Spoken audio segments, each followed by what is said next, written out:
Olá, pessoal. Dando início a mais um aulão ao vivo aqui no YouTube. Estamos ao vivo. Sejam todos bem-vindos. Hoje a aula sobre ação de emissão de posse. Vamos dar um tempinho aqui para o pessoal que está chegando. O pessoal já está chegando aqui. Olá, boa noite, pessoal. Deixa eu colocar aqui um boa noite.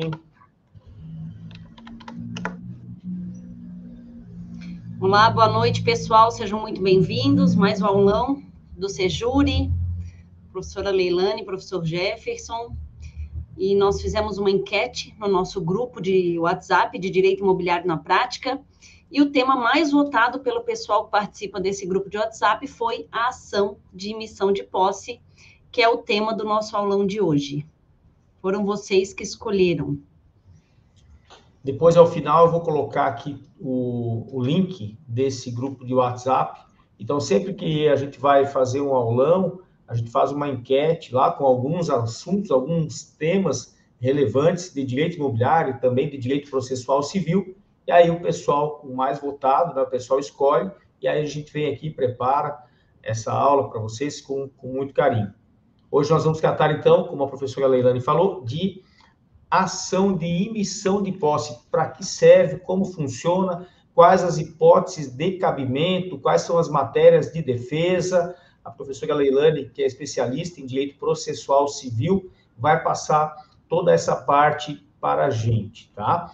A ação de emissão de posse, então, já dando início, o que ela é? Ela é uma ação para aquela pessoa que tem o direito à posse, mas ela não está na posse, ela precisa entrar na posse. Ela nunca teve a posse antes, porque se ela já tivesse tido a posse antes, seria uma ação possessória. E muita gente confunde, muita gente pensa que a ação de emissão de posse, em razão do nome, posse, ela é uma ação possessória, quando, na verdade, ela não é uma ação possessória, ela é uma ação que a gente chama de ação petitória. Por quê? Porque a pessoa que quer entrar na posse, ela tem um título que valida aquele seu direito a entrar na posse. Só que ela está sofrendo um obstáculo. Ela quer entrar na posse, mas lá tem outra pessoa que não tem título, que está, então, obstruindo a sua entrada na posse. Por isso, ela tem que manejar uma ação que a gente chama de ação de emissão de posse. E que não é uma ação possessória, por quê? Porque essa pessoa ela acabou de adquirir o direito a essa posse. Ela comprou um imóvel, por exemplo, em leilão, ou mesmo através de uma compra e venda, onde tinha uma data para ela se emitir na posse, e ela não conseguiu tomar posse na data prevista. Então, ela tem a seu favor a chamada ação de emissão de posse, ou ação de emissão na posse. Então, eu vou passar desde logo a palavra à professora Leilane para que converse com a gente um pouco. Vocês podem ir encaminhando as suas dúvidas aqui no chat, a gente vai respondendo aí ao longo dessa aula, não há problema nenhum, não vamos deixar para o final. Quem tem dúvida já vai encaminhando, a gente já vai respondendo. Professora Leilane, a palavra está com você. Então, pessoal, como já mencionado pelo professor Jefferson, a ação de emissão de posse ela é cabível naqueles casos em que o proprietário ou o promitente comprador, ele nunca teve a posse do imóvel e tem uma pessoa que se recusa a desocupar aquele bem por ele adquirido.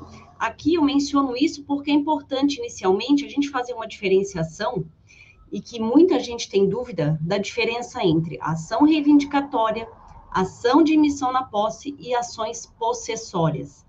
A ação reivindicatória, então, é daquele proprietário que ele já teve a posse do imóvel, então ele quer reaver a posse daquele bem.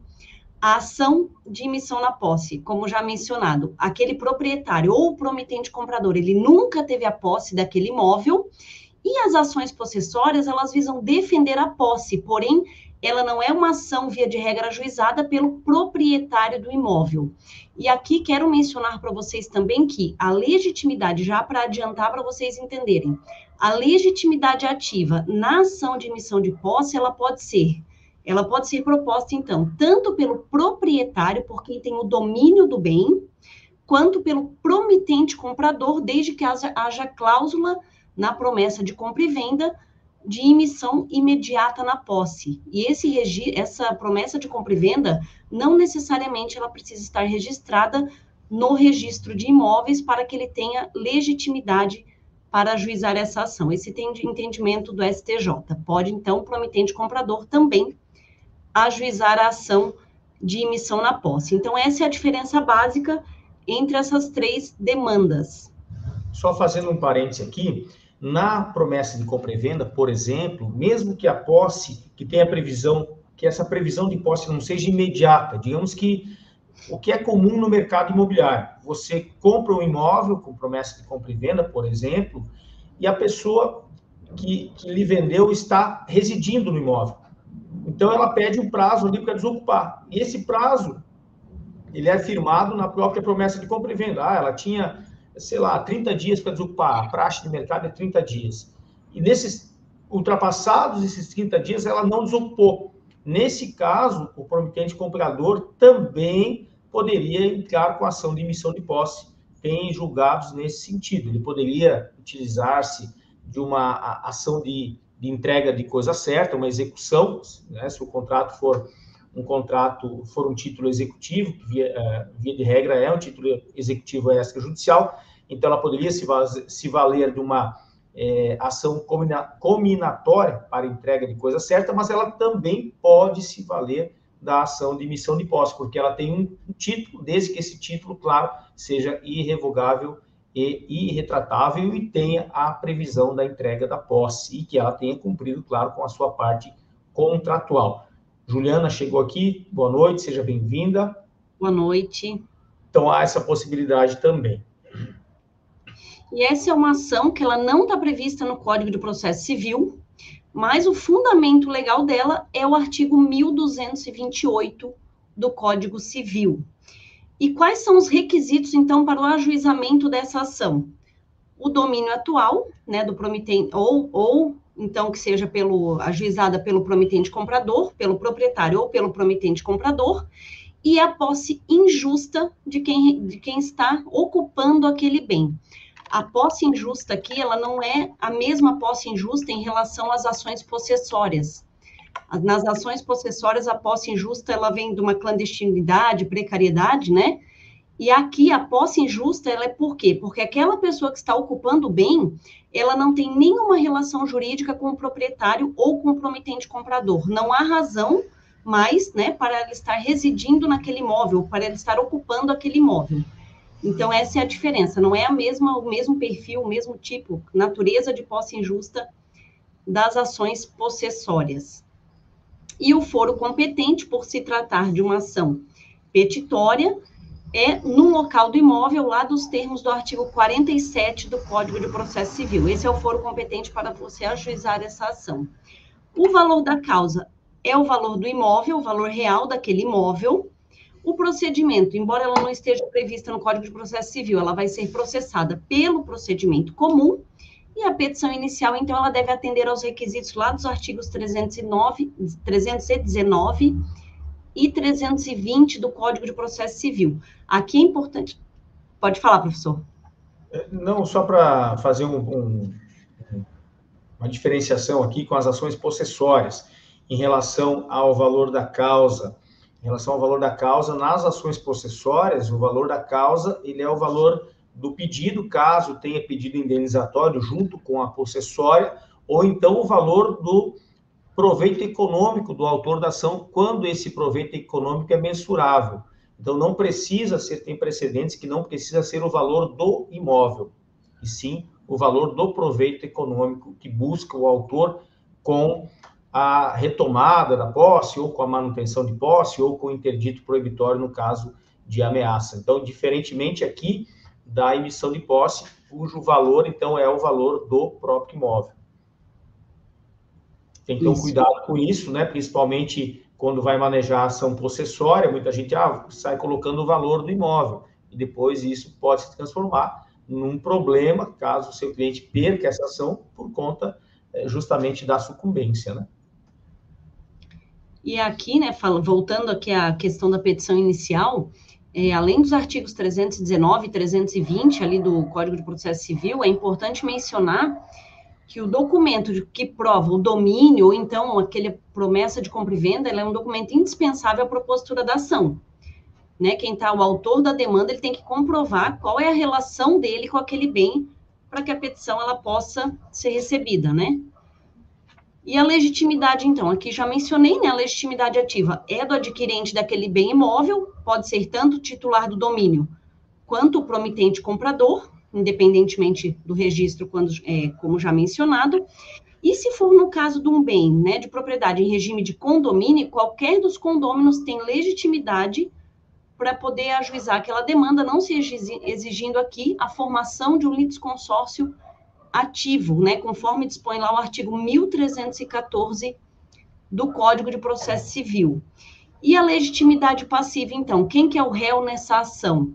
É o possuidor injusto ou o mero detentor. E aqui é importante mencionar também que, se tiver mais de um ocupante, para que aquela sentença ela possa produzir efeito contra todos eles, há necessidade aqui da formação de um litisconsórcio passivo, para que então ela possa, né, se valer contra todos os ocupantes daquele bem. E também, por se tratar de uma ação real imobiliária, é necessário, nesse caso, lá nos termos do artigo 73 do Código de Processo Civil, a participação do cônjuge no polo passivo da demanda e a autorização, ou também ainda, ou que seja a participação do cônjuge no polo ativo.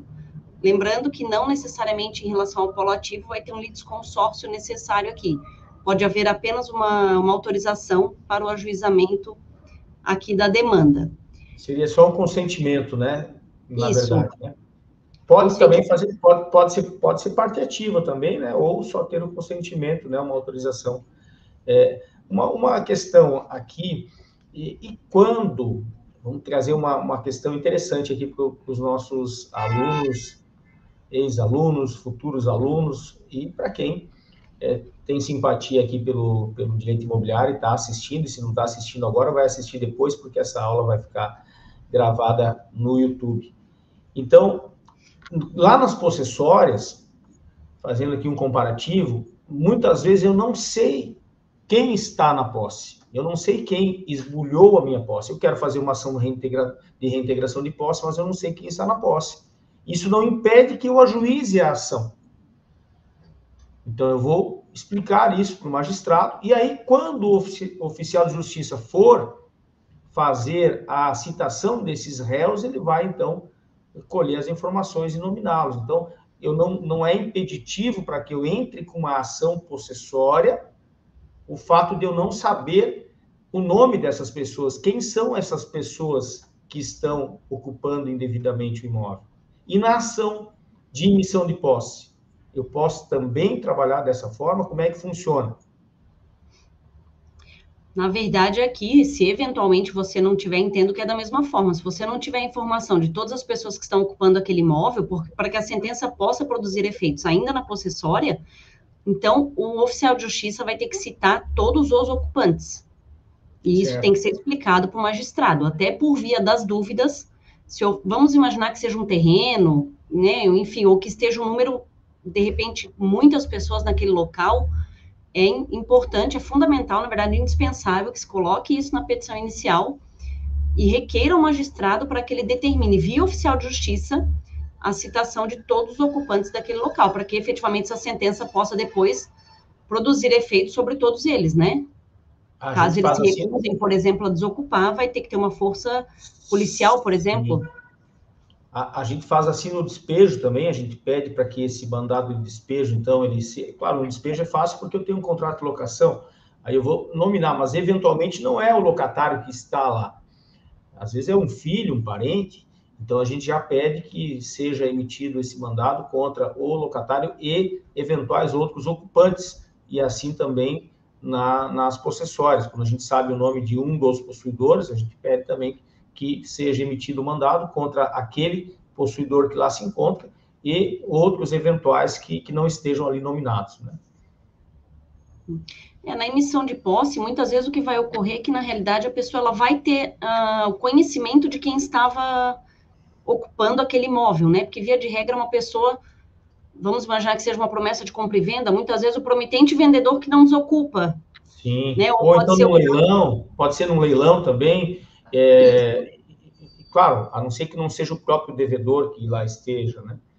Sim, mas via de regra, a emissão de posse, a ação de emissão de posse, o exemplo clássico é aquela hipótese em que o arrematante, né, quem estava ocupando imóvel, a pessoa arremata um bem, e o arrematante tem que ajuizar essa ação para poder quem estava ocupando o imóvel desocupar. Muitas vezes era o devedor, né, enfim. Então, via de regra, vai ser conhecido quem estava ocupando aquele bem, mas, por via das dúvidas, é sempre importante ter essa precaução para que depois a sentença possa produzir efeitos contra todos os ocupantes. E matérias de defesa, professor, aqui que podem ser alegadas, por exemplo, vamos imaginar que você vá advogar o seu cliente, ele seja réu numa ação de emissão de posse. Aqui pode ser alegada, por exemplo, um vício no título de propriedade. Aí, claro, você, enquanto advogado, vai ter que verificar aquela documentação, né, que veio ali junto com a demanda, mas uma possibilidade é um vício no título de propriedade, uma venda non domino, por exemplo, uma nulidade em relação àquele título. Pode alegar que a posse do seu cliente é justa, aí, claro, de acordo ali com o caso concreto, você vai analisar o que o seu cliente traz para você, né?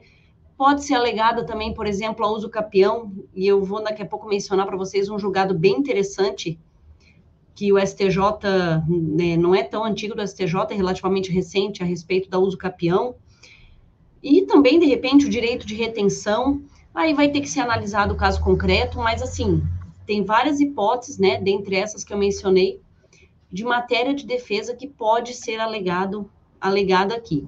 E é importante mencionar, pessoal, que é o seguinte, a ação de emissão de posse, a sentença de procedência, ela é uma sentença de natureza executiva lato sensu. Ou seja, não vai haver uma fase executiva para que seja feito o cumprimento dessa sentença. O próprio mandado de emissão de posse, ele já tem força executiva. Então, nesse caso, eventual direito à retenção por benfeitorias deve ser feito na reconvenção ou na contestação. Aqui tem uma divergência, né, doutrinária, em relação se cabe a reconvenção ou contestação. Por via das dúvidas, alegue em reconvenção, porque não é uma ação possessória, ela não ostenta um caráter dúplice aqui, então, na verdade, tem muitos tribunais que entendem que não cabe essa alegação de retenção por benfeitorias na contestação, mas sim em reconvenção. Na dúvida, aleguem em reconvenção. Por quê? Porque depois não vai caber aqui embargos do devedor, por exemplo, para que você possa alegar posteriormente, justamente por essa sentença ter uma natureza executiva lato sensu. Não vai haver essa fase depois. Então, o momento de alegação de retenção por benfeitorias é em sede de reconvenção. Nesse caso, se assemelha às ações possessórias no que tange a autoexecutoriedade da sentença. Não vou precisar de uma fase de cumprimento de sentença. A diferença aqui é que nas possessórias eu posso alegar isso na própria contestação, mas eu não preciso de reconvenção, porque existe o que a gente chama de caráter dúplice. O próprio CPC fala que na contestação o réu vai alegar o seu direito possessório, inclusive eventuais indenizações e tudo mais, né? Então, não há necessidade. Na ação de emissão de posse, sim. Na ação de emissão de posse, por via das dúvidas, faz na reconvenção, tem que fazer, porque é uma ação petitória.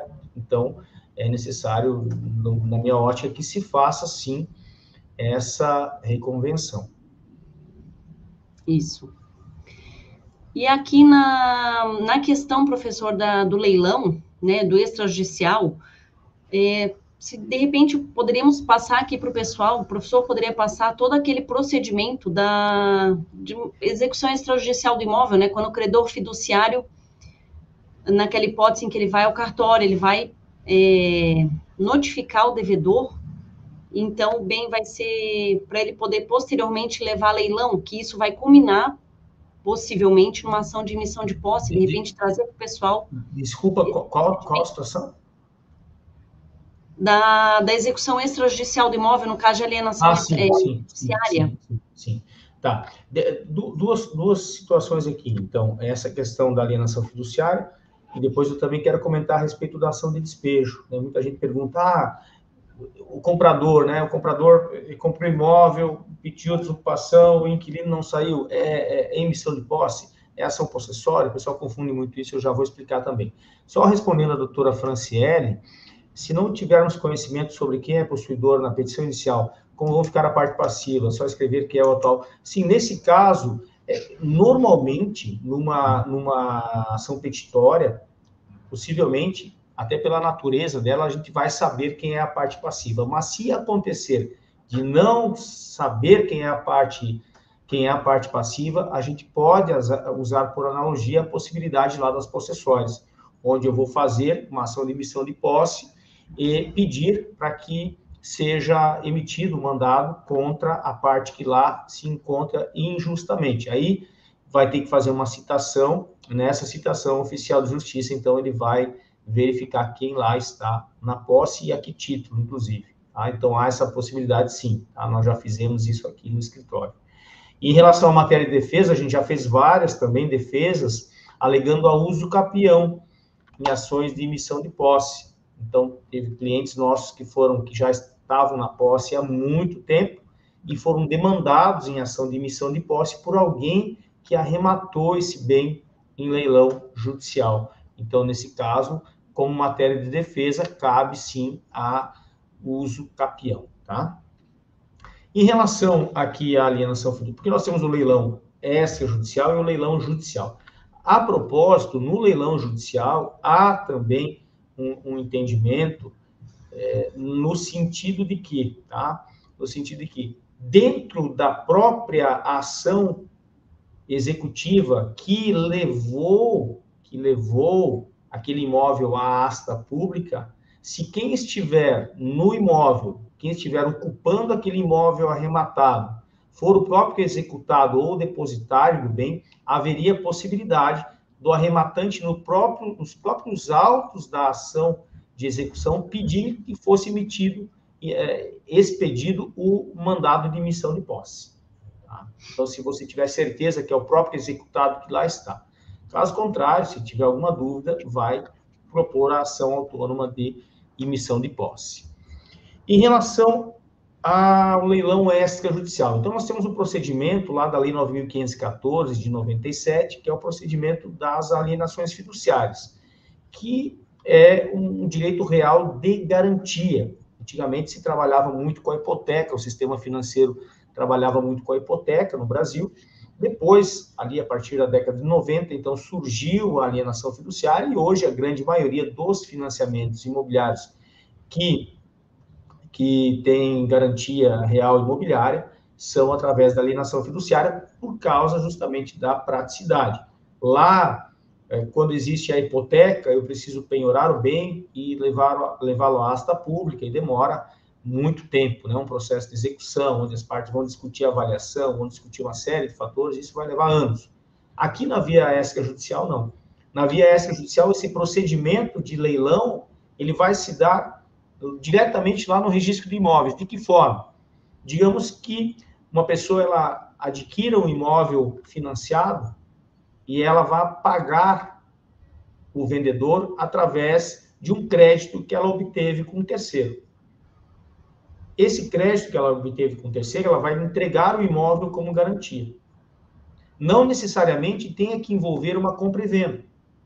A pessoa pode ter o imóvel dela quitado e precisar de um crédito e oferecer esse imóvel quitado como garantia real imobiliária. Também pode ser feita dessa forma a alienação fiduciária. Digamos que ela atrase as parcelas, atrase o pagamento das prestações. O que vai acontecer?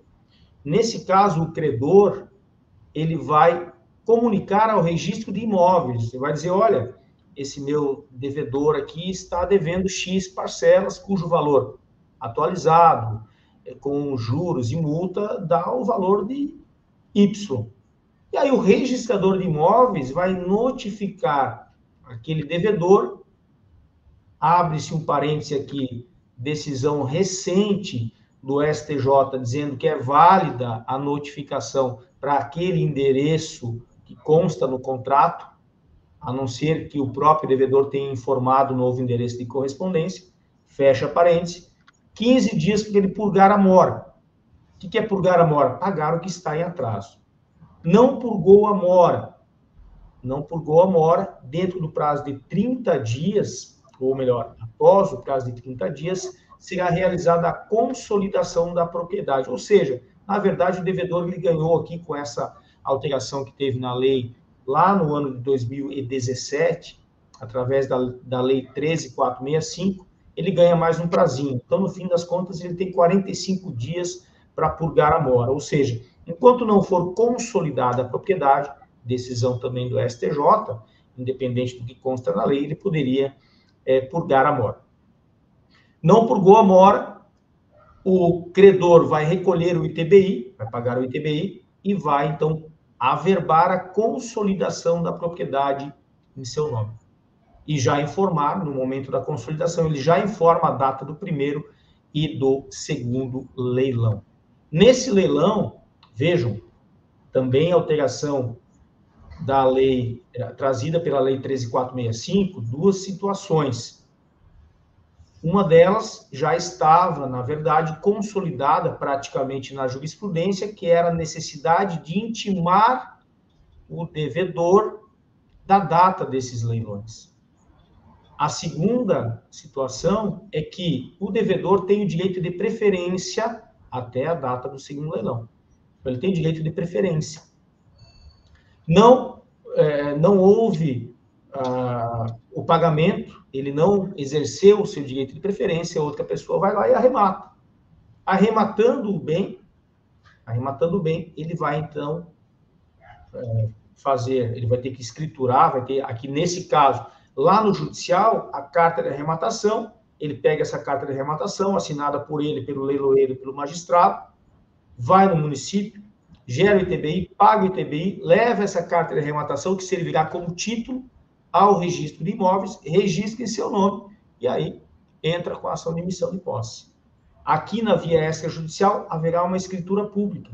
Então, ele vai arrematar o bem, por quê? Porque o bem está em nome do credor. Então, o credor vai lhe outorgar uma escritura pública, e aí, estando em seu nome, ele vai lá, o arrematante vai lá e entra com a ação de emissão de posse. Vejam que a lei, o artigo, se eu não me engano, 26 ou 27, ele fala na reintegração de posse em 60 dias. No caso, reintegração de posse seria no caso da pessoa que já tivesse tido a posse. Ah, mas o credor, podemos considerar que o credor já teve a posse, mesmo que indireta, não é muito razoável. Então, há um equívoco ali. O correto seria uma emissão de posse.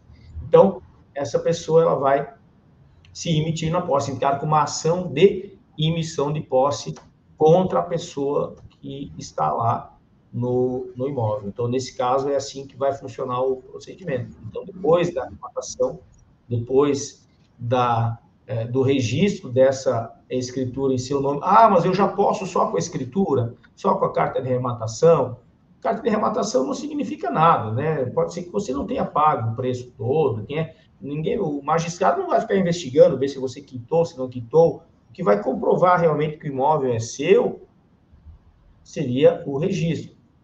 Acertou lá com o credor, ele vai escriturar para o seu nome, aí você vai lá, registra no registro de imóveis e depois entra com a ação de emissão de posse. Tá? Então, esse que é o procedimento.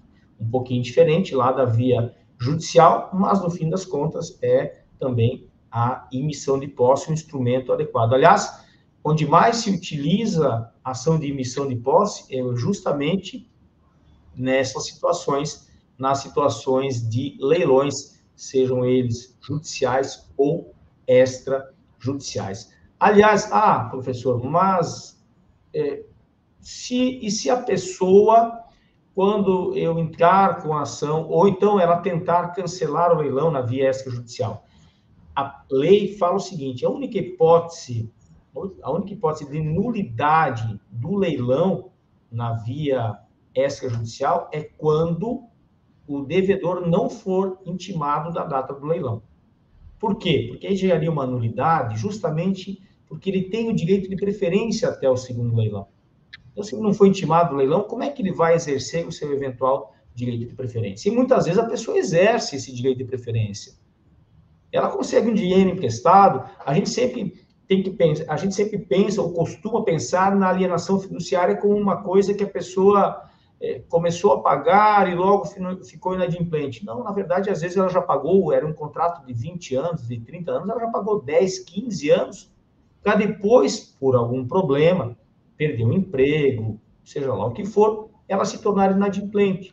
E aí o valor da dívida vai ser, muitas vezes, relativamente baixo em relação ao valor do imóvel. E ela vai dar um jeito e vai conseguir sim, um dinheiro emprestado com alguém para exercer o seu direito de preferência. Muitas vezes ela não consegue purgar a mora e depois consegue o dinheiro com alguém para exercer o direito de preferência. Lembrando que, no segundo leilão, o valor será que para que a pessoa exerça o seu direito de preferência, ela vai ter que pagar o que? A dívida, mais a comissão do leiloeiro, que é 5%, e também a despesa que o credor teve para consolidar a propriedade em seu nome, que são lá as despesas de averbação, despesa lá com notificação para purgar a mora e despesa com o ITBI.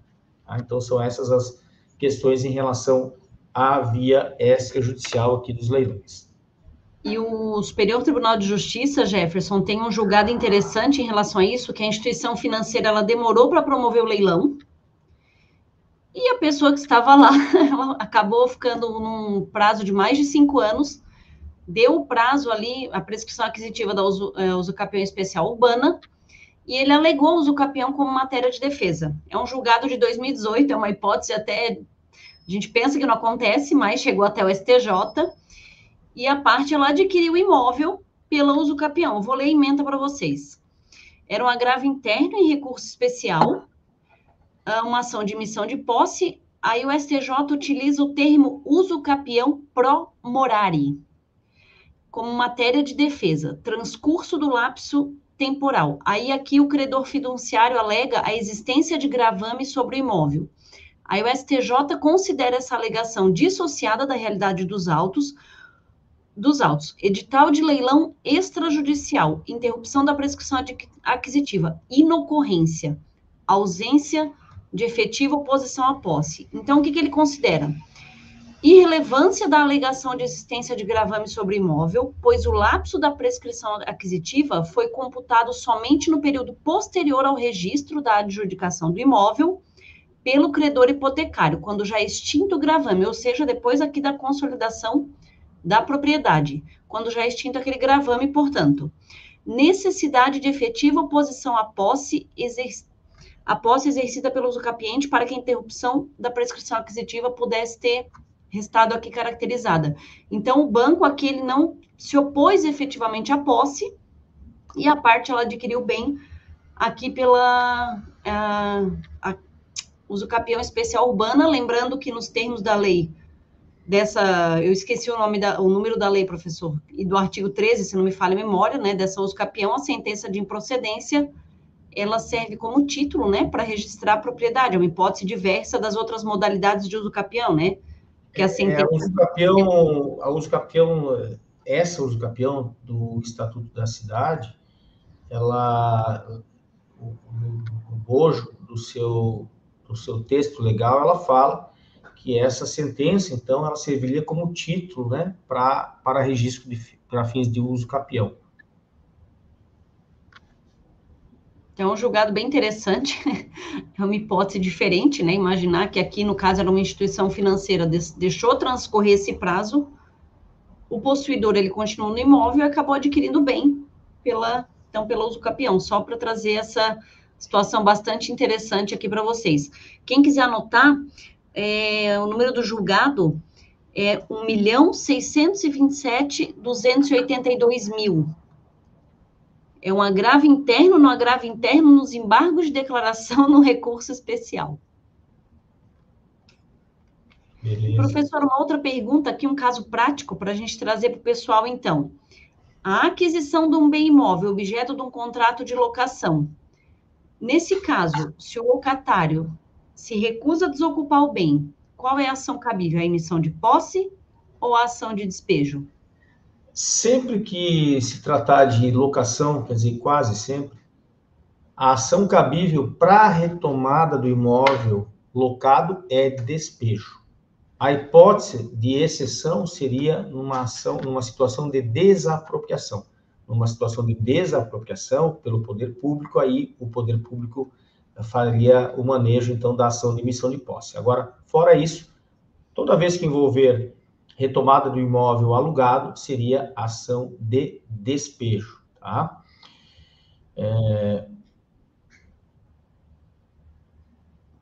O doutor Diego, nosso colega, está aqui fazendo uma colocação que esse julgado realmente é a exceção à regra, foi o que a professora falou.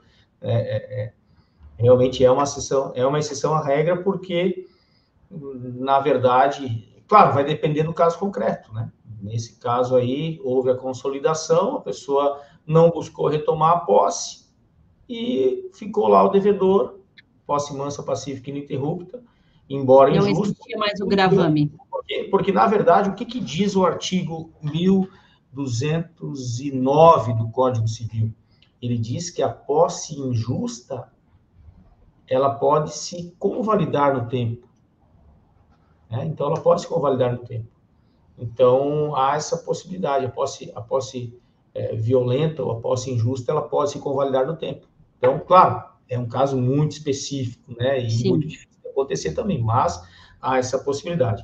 Aliás, o doutor Diego, ele será nosso convidado para muito em breve participar aqui com a gente de um aulão gratuito sobre leilões de imóveis. O doutor Diego, que é especialista aí nessa parte de advocacia, para quem quiser adquirir imóvel, objeto de leilão.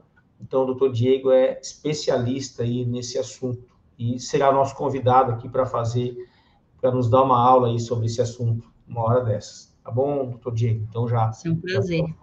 Depois a gente ajusta uma data.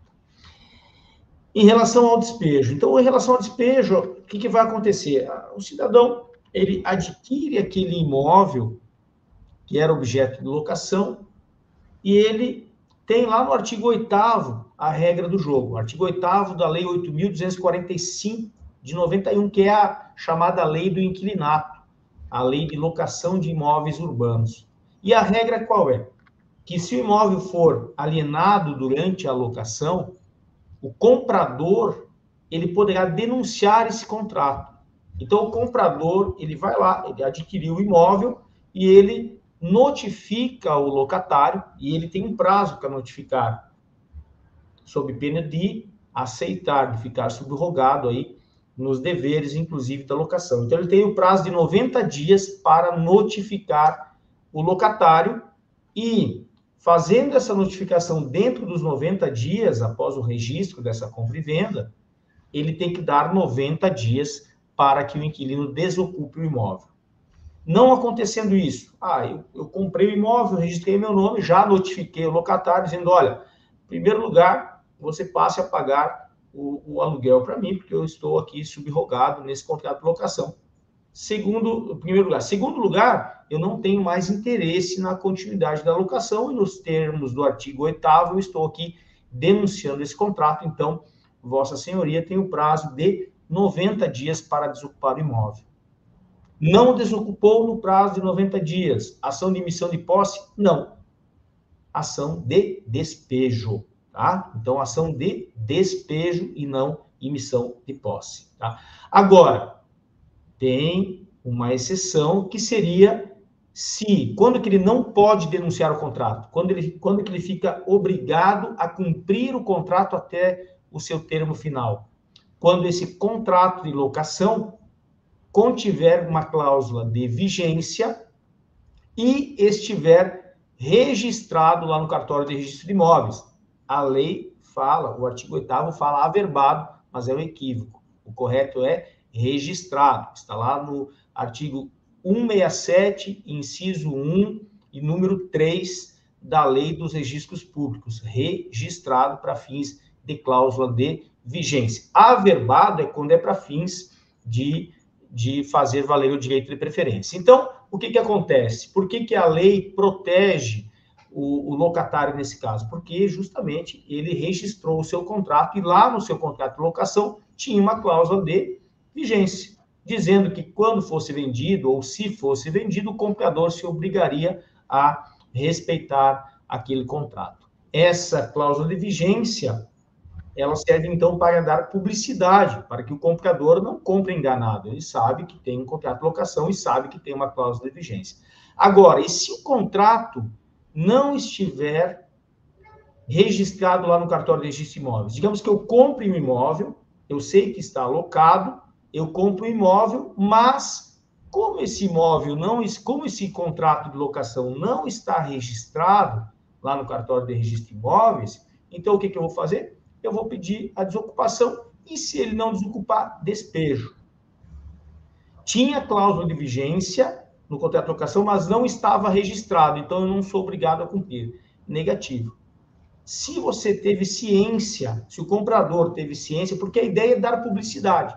Então, o que o STJ diz? Não, a ideia é dar publicidade. Agora, se você, comprador, teve ciência, se no seu contrato de promessa de compra e venda estava dito lá, olha, tem um contrato de locação com cláusula de vigência, você assina esse contrato e depois você vai pedir, porque não está registrado o contrato, então você não pode se valer disso.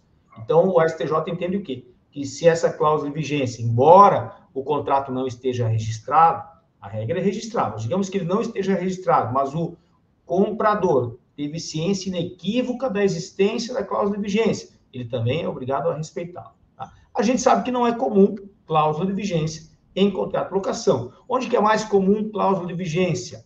Em contratos de locação comercial, que a gente chama de locação não residencial. Por quê? Porque muitas vezes o locatário ele vai fazer um investimento, digamos que um colega nosso aqui, ele resolva alugar uma sala e montar um escritório de advocacia. Primeira coisa, duas coisas que ele tem que fazer.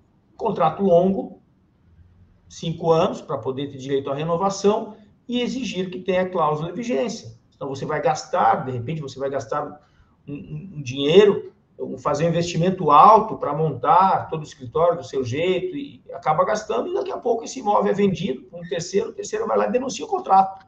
E aí, como é que fica?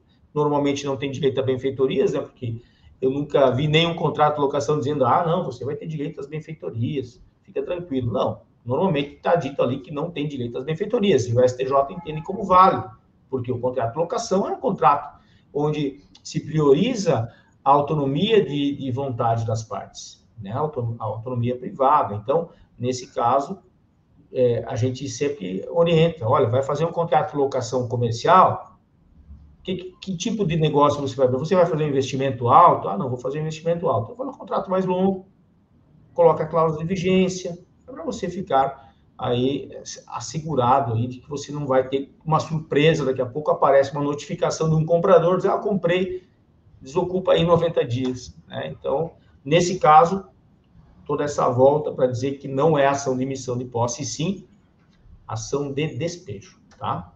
Sempre que envolver locação de imóveis urbanos. Ação de despejo. Acho que é isso. Em relação à emissão de posse, acho que esses são os principais pontos, né? Que vocês precisam ter em mente, então, que são essas diferenças, né? Entre a ação que é uma ação petitória, como o professor falou lá no início, às vezes há bastante confusão em razão do nome. Tem em mente essa diferença entre as ações possessórias, a emissão de posse e reivindicatória. Ali a questão processual, né? Legitimidade, qual o procedimento, os requisitos. Mas não é uma ação difícil, é uma ação relativamente simples. E sempre que vocês tiverem dúvida, vão pesquisar na jurisprudência, né? Dominem o direito processual, mas além disso, muitas vezes surgem dúvidas. Então, pesquisem a jurisprudência, porque tem muito caso, sempre tem muito julgado, e via de regra aparece alguma coisa muito parecida em relação àquele caso concreto, né? Que vai se apresentar para vocês aí no dia a dia da advocacia. É sempre muito importante estar ligado, estar atento ao que os tribunais, tanto superiores quanto os tribunais dos estados, têm decidido, porque muitas vezes muitas vezes não, via de regra, ela não engloba todos os casos, não tem como, né? O direito, a sociedade, a vida em sociedade é muito dinâmica. Então, há sim, nesse sentido, muita produção jurisprudencial para poder, então, atender ali as demandas, os casos concretos. Então, pesquisem sempre na jurisprudência, caso vocês tenham dúvida, porque isso sempre dá um norte nos casos concretos. Sempre mesmo, é muito importante. Depois vou colocar para vocês aqui, vou deixar comentado o número desse julgado da STJ. Eu não consigo comentar aqui no chat como o professor comenta, como o Jefferson está comentando. Mas eu coloquei aqui também o número do nosso, aliás, o link do nosso grupo de WhatsApp, para quem quiser fazer parte, será bem-vindo. Lá a gente compartilha notícias também sobre direito imobiliário. O número tu queres falar para mim que eu coloco aqui? Que eu digito? Sim, é número, deixa eu trazer aqui para baixo, 1.627.282. Então é do STJ, né? Hã? STJ, né? Isso, STJ. É um julgado de 2018, 5/10/2018, no DJE. Certo. E assim, fazendo aqui um reforço, né? Nós temos as ações possessórias típicas, né? Que são a ação de manutenção de posse, a ação de reintegração de posse e o interdito proibitório. Aliás, um dia a gente podia fazer uma aula sobre essas 3 ações possessórias típicas. Nós temos outros meios de defesa da posse, embargo de terceiro, por exemplo, mas as possessórias típicas ou próprias são essas, né? Essas 3. Nós temos a ação reivindicatória, que daí é uma ação petitória, temos a ação de emissão de posse, que é uma ação petitória também, e nós temos uma ação que pouca gente conhece, que a gente pode tratar um dia, de repente, falar sobre a reivindicatória e tratar sobre ela também, que é a ação publiciana. Ação publiciana. Nós comentávamos outro dia, eu dei aula na pós-graduação, e a gente comentava, conversando ali com os alunos, ninguém nunca tinha ouvido falar nessa tal de ação publiciana.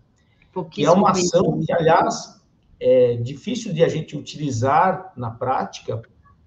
Eu fiz uma há pouco tempo, que é uma ação que se assemelha à ação reivindicatória. Ela é uma ação muito semelhante à ação reivindicatória. No entanto, qual que é a diferença? A diferença é que na reivindicatória você precisa ter o título, você tem que ter o domínio, você tem que ter a propriedade do bem. Na ação publiciana, você não tem a propriedade do bem. Você tem uma expectativa de ter a propriedade. Você já tem todos os requisitos para ter a propriedade através da uso capião. Você já é um proprietário em tese. Você é um proprietário em tese. Você já cumpre todos os requisitos para propor a uso capião, para obter o domínio daquele imóvel pela uso capião, só que você não a propôs ainda. E você precisa manejar uma ação, que não será uma ação de reintegração de posse, porque não foi aquela pessoa que lá está que esbulhou, foi um terceiro, por exemplo. Você não pode se valer da reintegração de posse, mas você também não pode se valer da reivindicatória porque você não tem título. E aí, como é que vai fazer? Aí seria uma ação publiciana, que é a chamada reivindicatória de quem não tem título, que não tem domínio. Então, de repente, os nossos próximos aulões, nós poderíamos fazer essas 2 temáticas, né? Reivindicatória publiciana e as ações, outras ações possessórias. Isso. E uma última observação aqui importante, só falando em relação, eu estava mencionando ali em relação à jurisprudência. Por exemplo, esse julgado aqui do STJ, realmente ele é uma exceção à regra. Eu só achei um julgado nesse sentido. Só que é assim que vão surgindo os precedentes. Sim. Por isso que é importante estar atento ao entendimento jurisprudencial. Porque é justamente diante de um caso concreto diferente, diante de um caso concreto que foge àquela regra, que vão surgindo os precedentes e que pode, sim, muitas vezes, servir para vocês num caso bastante semelhante na prática. Por isso que é sempre importante estar atento aos julgados e também se atualizar, né, pessoal? Porque, às vezes, através dessas lives, participando de um grupo de WhatsApp, por exemplo, que a gente sempre coloca notícia, é dessa forma, às vezes é um insight que você tem num grupo de WhatsApp, num aulão, numa live, que você resolve um caso concreto e resolve a vida do seu cliente. Basta um insight para valer a pena todo o restante. E, além disso, quero mencionar para vocês sobre o nosso curso de Direito Imobiliário na Prática. Nós temos 2 cursos, na verdade, à venda pelo Sejuri. O Direito Imobiliário na Prática, ele vale por uma pós-graduação, embora ele não te dê esse título, Ele é um curso extremamente completo, ele é prático, nós trazemos ali as ações relativas ao direito imobiliário e toda a parte também teórica. Então, ele é um curso para você se tornar um especialista em direito imobiliário. Ele é muito completo mesmo. Ele é ministrado por mim e pelo professor Jefferson, e a gente engloba toda essa parte teórica e prática, e além disso, todos esses aulões aqui, aqueles aulões fechados também que nós ministramos aqui no YouTube, a gente sobe lá para a Hotmart para ficar organizado para vocês terem acesso mais fácil a esse conteúdo. São quantas aulas, Jefferson? Mais de 70, né? Eu vou colocar o link aqui desse curso. São para ser mais exato, tá? 89 aulas. 89 aulas. É muita aula. E, além disso, a gente vai incluindo lá esses aulões. Então, lá tem um módulo bônus que já tem 4 aulões lá. Tem vícios construtivos, tem cuidado na compra e venda de imóveis, né? Esse aqui vai para lá também, né? Então, lá tem já uns 4, essa aqui vai ser a 5ª, eu acho. Mas, fora isso, tem mais 85 aulas em 11 módulos. É coisa pra caramba. Eu não sei como é que a gente conseguiu gravar esse curso inteiro, porque é muito... E, claro, quem for comprando vai sempre tendo as atualizações, né? A gente vai atualizando quando tem uma coisa nova.